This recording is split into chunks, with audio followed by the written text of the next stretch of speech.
Hello everyone. तो आज हम देखेंगे कि जो एनआरएफ बिल है, नेशनल रिसर्च फाउंडेशन बिल, उसमें क्या है। राइट। ये आर्टिकल्स जो है द इंडियन एक्सप्रेस में, द हिंदू में, हर जगह आया हुआ है। राइट। तो इसको लेके मतलब क्या इम्प्रूवमेंट है और क्यों ये आया है, और इसके बैकग्राउंड में इससे पहले कौन सा चल रहा था जो इसके ही जैसा काम कर रहा था, SERB, उसके बारे में बातें करेंगे। और इसकी गवर्निंग बॉडीज क्या है, दिस एंड दैट सारी चीज़ें बात करेंगे। तो सीधा सीधा बात है कि जो NRF जो आया है, उसका सीधा मतलब है कि जो रिसर्च फील्ड है अपना, उसको बूस्ट करने के लिए आया है। राइट। अब कुछ डेटा पहले देख लेते हैं, फिर जाके उसमें कॉन्सेप्ट में चलेंगे। राइट। तो अगर आप ये देखेंगे 2011-12 से लेके, राइट, और 21 तक के आसपास में, पहले जो था जीडीपी के करीबन मान चलिए 0.76 के आसपास खर्च किए जाते थे। राइट। अब ये जो है ना, धीरे धीरे धीरे धीरे धीरे धीरे बेहतरीन रूप से घट गया है। राइट। तो ये जो ट्रेंड देखा गया, और इन सब सारी चीज़ों को इम्प्रूवमेंट करने के लिए कि यार अब रिसर्च एंड डेवलपमेंट में अपने को खर्च करना है। राइट। और उस चीज़ों को जो वो लेग बिहाइंड कर रहा है, उसको इम्प्रूवमेंट करवाना है। राइट।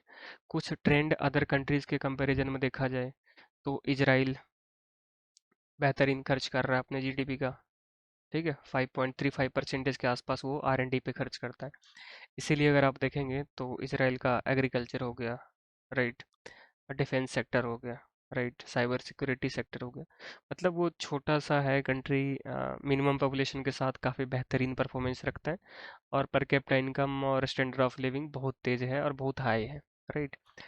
इन सब के कंपैरिजन देखा जाए तो इवन आप यहाँ पे देख सकते हैं कि USA, Japan, Australia, this and that सबसे इस पोजीशन में आकर देखेंगे तो इंडिया अपने जीडीपी का बस 0.64% खर्च कर रहा है। और ये रिपोर्ट जो है, यूनेस्को साइंस का रिपोर्ट है। राइट। अब इसमें बहुत सारी है कि एक कॉन्सेप्ट ये है कि पेटेंट को लेके क्या है कहानी। ठीक है, पेटेंट को लेके कहानी क्या है, ये डेटा को थोड़ा समझना जरूरी होता है कि जो 2021 में जो डेटा रिलीज हुई है, उसमें ऐसा बोला गया है कि चाइना वाले जो लोग हैं, वो सबसे ज़्यादा पेटेंट फाइल किए हैं। राइट। उसके बाद यूएसए किया है, जापान किया है, ये सब सारा किया है।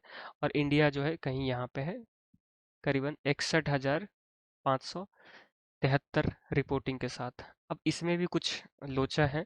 ठीक है, जो आगे रिपोर्ट में अपन स्लाइड पे डिस्कशन करेंगे कि इस डेटा के अंदर क्या है कि भाई अ, मतलब ऐसा है कि 70% जो इंडियंस है ना, राइट, वो बाहर से हैं, NRI वाले हैं जो पेटेंट फाइल करवाए हैं।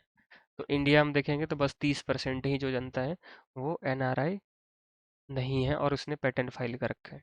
और चाइना के केस में देखिएगा तो 90% जो चाइनीज है ना, वो चाइना में रह के पेटेंट फाइल किए हैं। तो कितना ज़्यादा एक गैप है, उस गैप को फिल करने के लिए, राइट, ये सब सारे डेटाज हैं। ठीक है, आप और भी फील्ड के और अदर कंट्रीज के कंपैरिजन में देख सकते हैं। राइट। अब जो मेन चीज़ें हैं उस पे चलते हैं।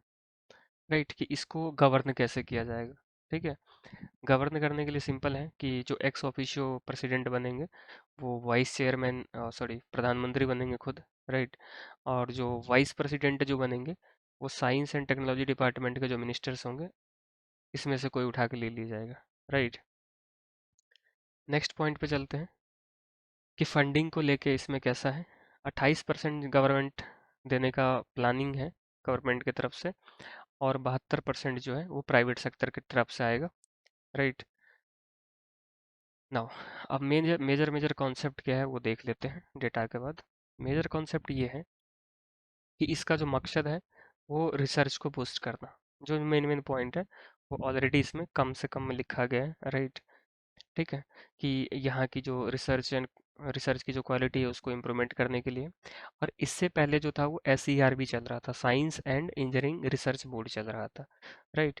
वो भी यही काम कर रहा था, लेकिन उसमें कुछ खामियां थी, उसको इम्प्रूवमेंट यहाँ पे करा गया। राइट। ये आपको जीडीपी का बस डेटा मैंने अभी दिखाया है। ठीक है, कि इजराइल सबसे ज़्यादा कर रहा है। राइट। और इंडिया जो है बस इतना कर रहा है। तो रिसर्च के फील्ड में अपन देखा जाए तो बहुत ज़्यादा पीछे चल रहे हैं। राइट। नेक्स्ट देखते हैं। पेटेंट वाली एप्लीकेशन बताया था कि आपको, चाइना वाले ने सबसे ज़्यादा करा है, और यहाँ की 90% जो जनता है वो चाइनीज ही है, राइट। 10% जो है आउट ऑफ चाइना में रह रहे हैं और उन्होंने पेटेंट फाइल किया है। और इंडिया के डेटा जो है थोड़ा अच्छा नहीं है, मतलब उसके कंपैरिजन में डाउन चल रहा है, राइट। एक रिसर्च और बताया है कि जो डीएसटी का, जो department of science and technology का जो ऑफिशियल है, उसने बताया कि जो एसईआरबी को जितना पैसा मिल रहे थे ना, उसका वो करीबन 65% इलाइट इंस्टीट्यूट जो है वो उसको दे दे रहा था, राइट। जैसे आईआईटी हो गए, इन लोगों के पास चले जाते थे। स्टेट यूनिवर्सिटीज के पास बस 11% के आसपास जाते थे, राइट। अब तो इन सब सारी चीज़ों का जो प्रॉब्लम फेस आउट हो रहा था, उस चीज़ के लिए हमें इम्प्रूवमेंट किया गया है कि जो बजट है उसको इंक्रीज किया गया है, प्राइवेट सेक्टर पार्टिसिपेशन को बढ़ाया गया है, राइट। अगले 5 साल में 50 करोड़ तक का इसमें डालने का प्लान है, राइट। एक और डेटा है इस चीज़ को समझाने के लिए, कि शुरुआती में 2008 में कंडीशन थोड़ी सी सही थी, राइट। 2008 में करीबन मान के चलिए कि 0.84% जो है जीडीपी का लग रहा था, उसमें डाला जा रहा था। लेकिन धीरे धीरे धीरे धीरे ये वैल्यू घट गई थी, राइट। तो अब ये जो वैल्यू लगातार आपने ट्रेंड देखा कि डाउन जा रहा था, लगातार कंसिस्टेंटली डाउन आ रहा था इस तरीके से। तो अब इसको फिर से रिवाइव किया गया है एनआरएफ की तरफ से, राइट।